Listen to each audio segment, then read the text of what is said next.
Welcome back to the Boundsworthy podcast for ambitious women in business and a few brave men. I'm your host, Nikita Renthigpen. All right.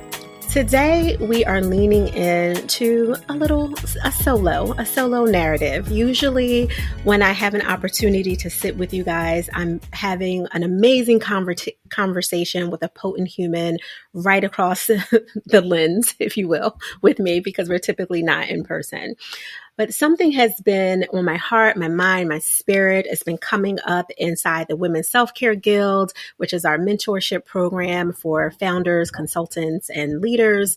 It's been coming up on stages when I'm having Q&A opportunities with people and audiences of 200 to 500 plus people in a room at a time. And it's this idea of breakups, especially in the professional context, as well as when it's friendships. So I thought it'll be best if I don't jam it all into one episode, and I'll just kind of tease it out over a couple of micro series or mini series, if you will. So kicking off, I really want to talk about the professional breakup.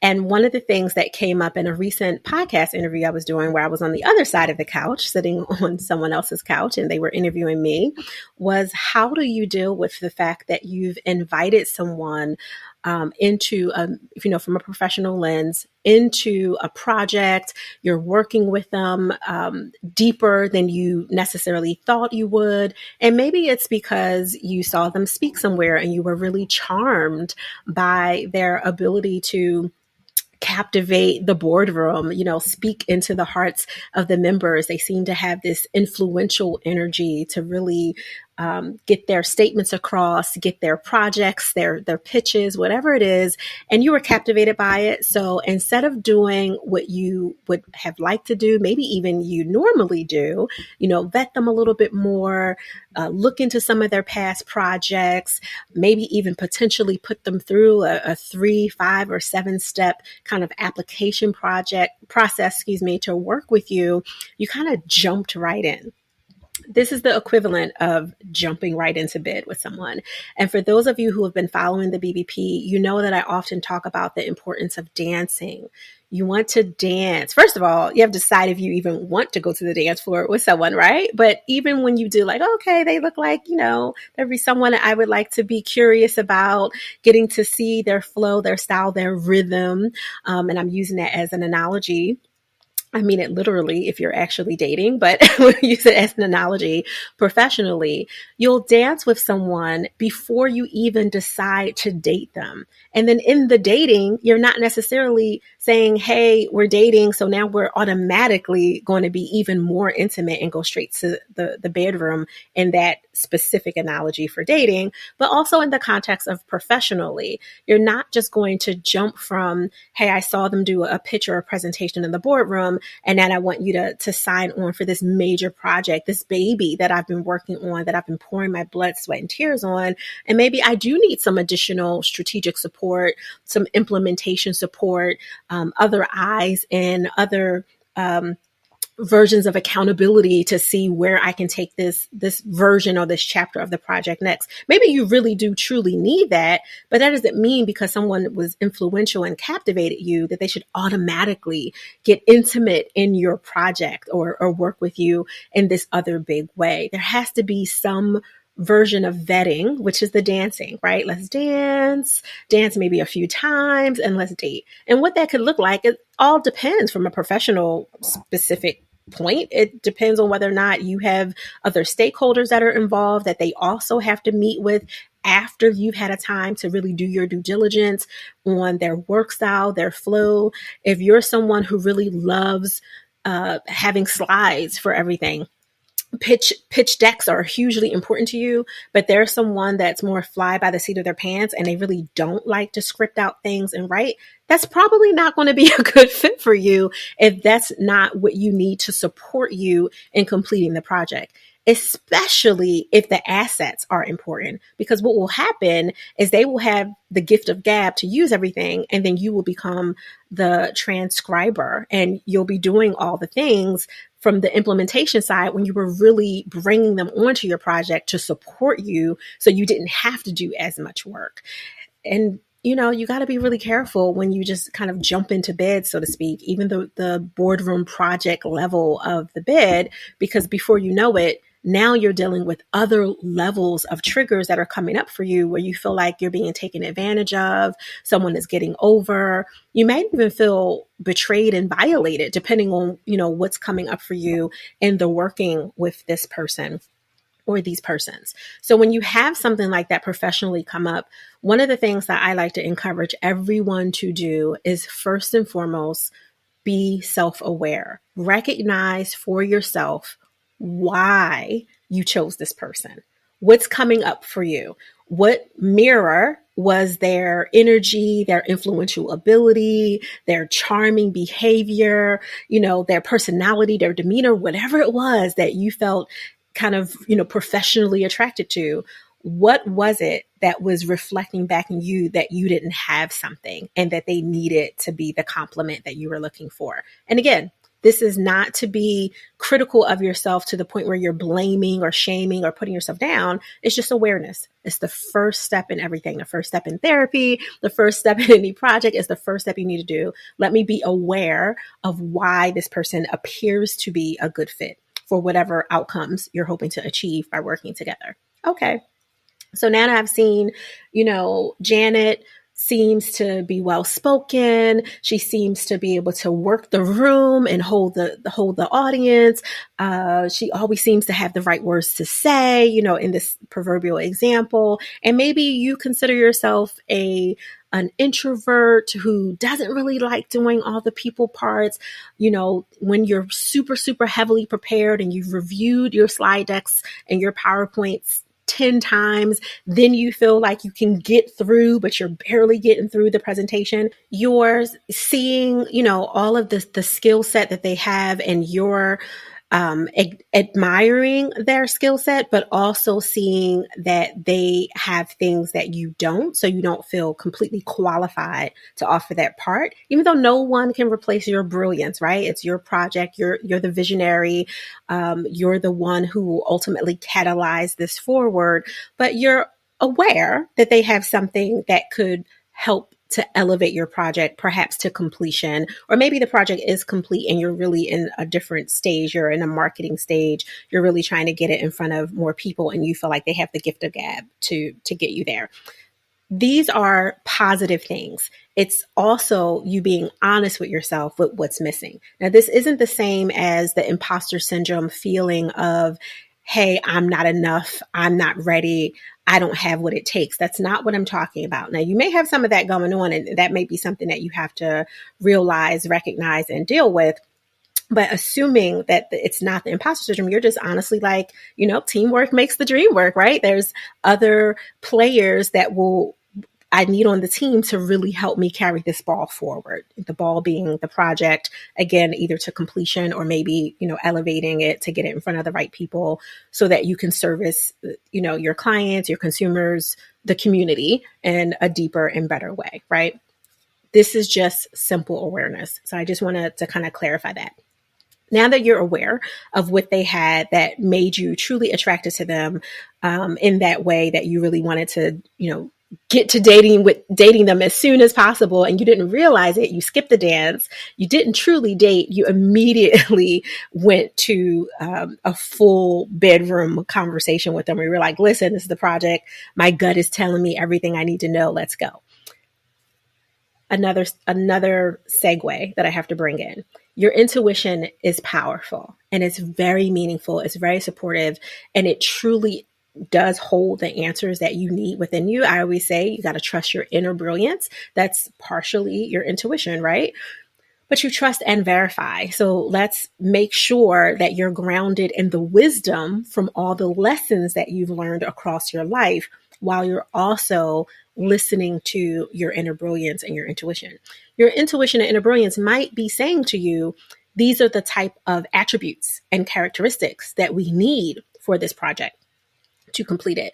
There's something very powerful in how this person comes across, and it resonates, because if it can move me, and maybe I'm a more skeptical person, maybe I'm a more pessimistic person, maybe I'm someone who isn't easily moved, and I recognize that if they can do that to me, then they definitely can do this with our stakeholders. They definitely can help me, carry the ball to completion, right? Like whatever it is where you're in that stage.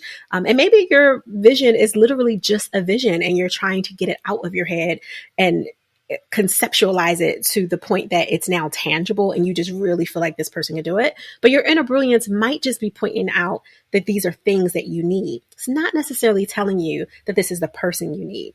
That could be coming up because of body trauma, right? That could be coming up because this person is very familiar in their swagalicious behavior and all of that. And this is what you typically tend to default to in your personal relationships.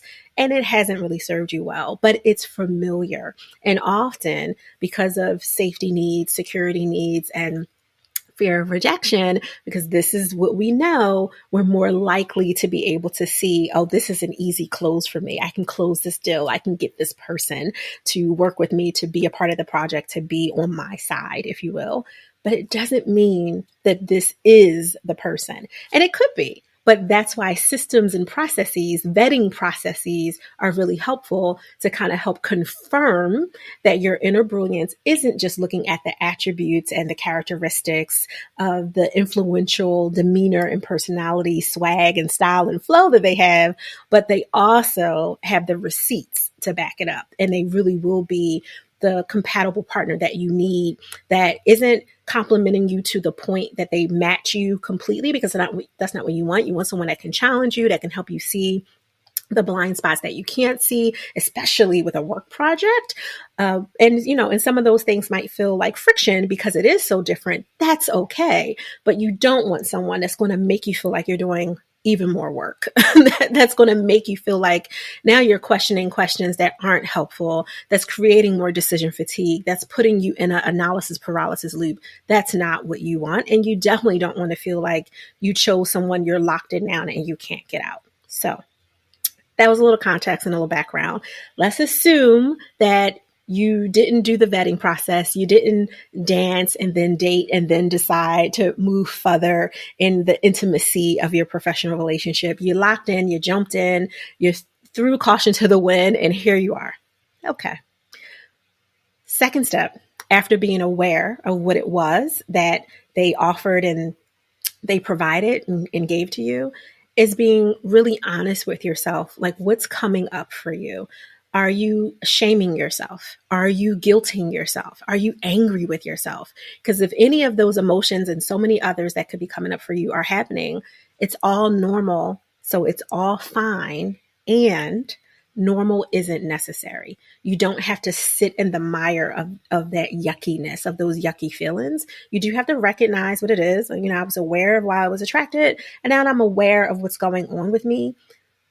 Give yourself some grace. Be compassionate and kind to yourself the same way you would if a sister friend, a brother friend, a child, a sibling, someone else that you love, know, and trust came to you and this was their story. So kind of giving yourself that kind of 30,000 foot eagle view perspective of the situation and saying, okay, what would I tell someone that I love who's kind of beating up on themselves about this? You wouldn't let them do that. You would say, no, you are enough. It's okay. It's not the end of the world. We can resolve this. We can close the loop on it. But you also want to make sure that you have this part of the conversation with yourself, just kind of letting go of the emotions, shaking the shame, doing whatever it is that you need to do to get through this part so that you don't go into a situation with Janet or John or whoever this, fictitious person is whose name I'm making up for this example.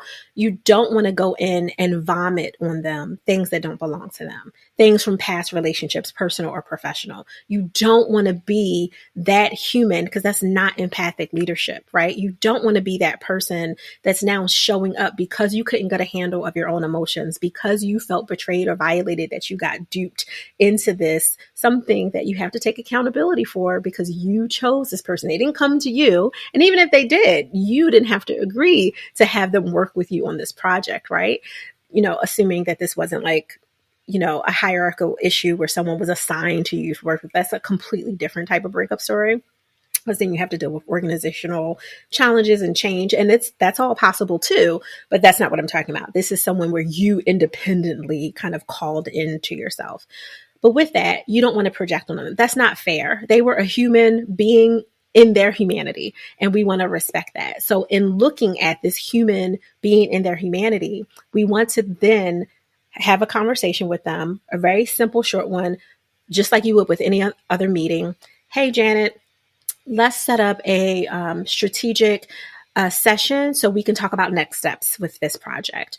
Keep it neutral. You're not alluding to, hey, we have a problem. We have to work this out. I need to get on your schedule ASAP. You're not setting them up on the defensive, because now you're going into the ring with your boxing gloves on. You don't need to do that. You don't want to do that to yourself. You don't want to do that to this other human.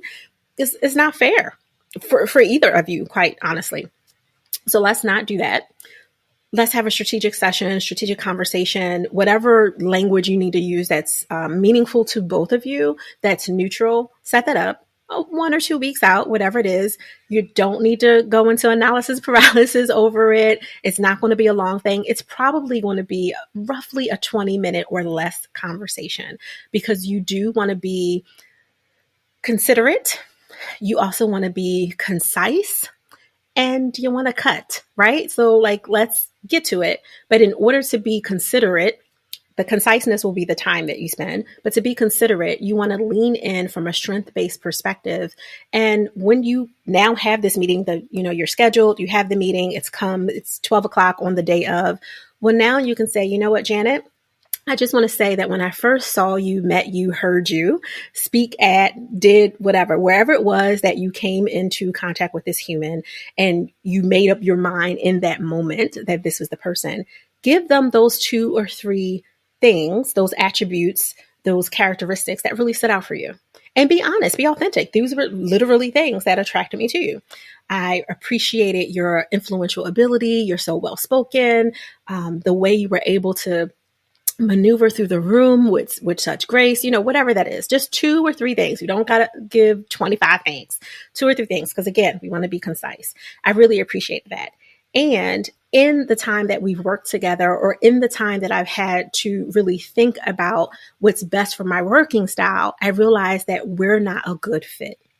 Now, this can feel harsh to someone who hasn't done their own personal growth work, or it can sound like exactly what they've been waiting for, because they probably also have realized that your need to be as detailed as you are, to have notes for everything, to constantly, have slides for all the things, and that's not their style in this example, doesn't work for them either. So you'd be really surprised at who you are releasing into their next level of freedom because you're being honest. So release them.